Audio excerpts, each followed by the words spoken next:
Y este debate que no solo se da en la República Argentina, se está dando en el mundo entero. En Argentina, en el mes de junio, los diputados tienen planificado llevar el tema de la interrupción voluntaria del embarazo al recinto de la Cámara Baja. Cambiamos de tema, nos quedamos en el Congreso. Hoy va a ser un día donde va a haber mucha tensión política y mucho discurso político y también técnico. ¿Por qué? Porque se discute el tema tarifas, porque hay proyectos también que le interesan al Ejecutivo. Y estamos junto a nosotros el diputado Federico Samarvide, diputado de Cambiemos, diputado de la Unión Cívica Radical. ¿Cómo le va?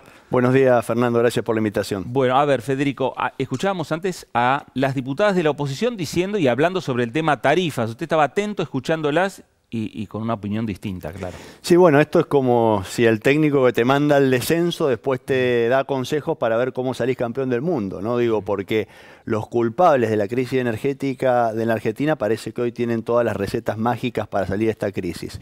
Digo, el proyecto de la oposición tiene un costo fiscal no menor a 100.000 millones de pesos, con lo cual me parece bastante irresponsable fomentar esto. Nosotros estamos acompañando al presidente de la Nación en superar la crisis energética que tuvo la Argentina. Y lo quiero traer a ejemplos muy concretos de mi zona. Por ejemplo, yo soy de San Rafael, Mendoza.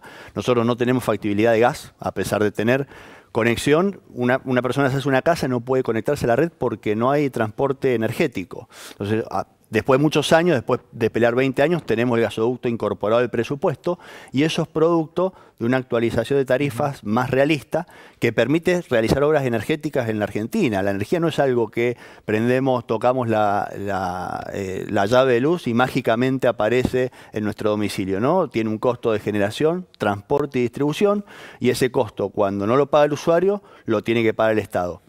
Durante casi 15 años en la Argentina, el déficit energético se tradujo en déficit fiscal que se financiaba con emisión monetaria y la emisión generaba inflación. Y esa inflación la pagamos todos los argentinos. Entonces, no hay nada más injusto que eso, porque la pobre señora de mi zona que no tiene gas le terminaba pagando con su impuesto inflacionario, que es injusto porque es el único que no pasa por el Congreso, además, a la persona en Puerto Madero, al rico que vive en Puerto Madero y que gastaba más en un pocillo de café que en un bimestre de gas. Entonces, esto tiene que empezar a cambiar en Argentina. Ahora, diputado, enseguida vamos a hablar del tema del Fondo Monetario Internacional, porque hoy seguramente en el Congreso se va a hablar de este tema, más allá que no sea el tema central, pero que va a tener repercusiones.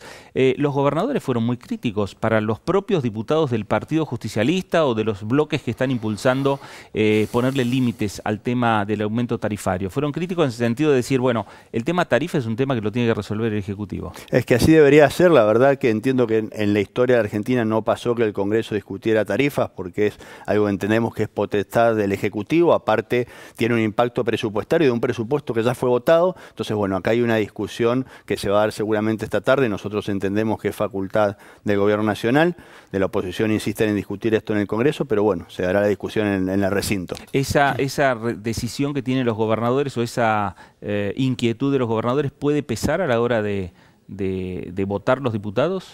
La verdad que no lo sabemos. Entiendo que algunos han tenido discusiones, los diputados de las provincias gobernadas por el PJ han tenido discusiones con sus gobernadores. Yo apelo a la racionalidad de la oposición, a eso apelamos desde Cambiemos. Insistimos, queremos dar una discusión seria sobre el futuro energético de la Argentina que va incluso más allá del tema tarifas.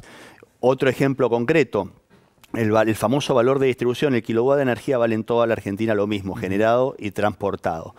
La diferencia está en el valor de distribución que hace que haya diferencias muy grandes entre provincias, ¿no? Hoy en Buenos Aires la energía sigue siendo casi 50% más cara en Capital y en Buenos Aires que en Mendoza, por ejemplo. Y esto no es responsabilidad del Gobierno Nacional, pero necesitamos generar una política energética a mediano plazo para que la energía valga en todo el país lo mismo. Hoy la oposición le va a decir, ¿por qué volvimos al Fondo Monetario?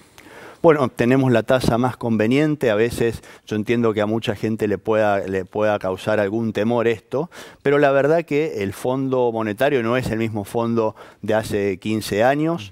Es un fondo del cual Argentina es socio y el gobierno no es el mismo de hace 12 años, con lo cual las condiciones son diferentes y quienes ayer nos endeudaron a una tasa del 16% con Venezuela, hoy se quejan de tomar un crédito al 4% con el fondo. Es medio ilógico, ¿no? Diputado, 30 segundos. Ley de agroquímicos que usted está impulsando porque hay hechos que se han producido en la provincia de Mendoza. Sí, el disparador fue la muerte de 34 cóndores por un agroquímico que se llama carbofurán, que bien utilizado es un agroquímico, mal utilizado es un veneno. Entonces, bueno, esto es el disparador, una problemática mucho más profunda, ambiental y de salud.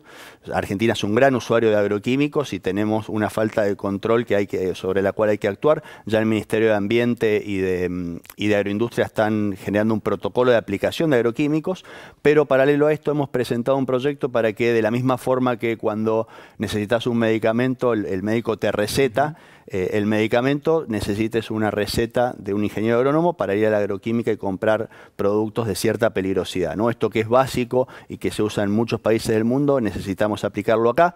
Y además la trazabilidad, es decir, identificar al usuario final de agroquímicos, porque hoy una persona de una agroquímica puede ser un menor de edad, llevarse dos bidones de un banda roja y no queda registrado en ningún lado. Claro. Esto es una locura y aparte es algo relativamente fácil de controlar y con cero impacto fiscal, así que somos optimistas en eso. Muy bien, diputado Federico Zamarbide, gracias por estar en la televisión pública. Gracias, Fernando.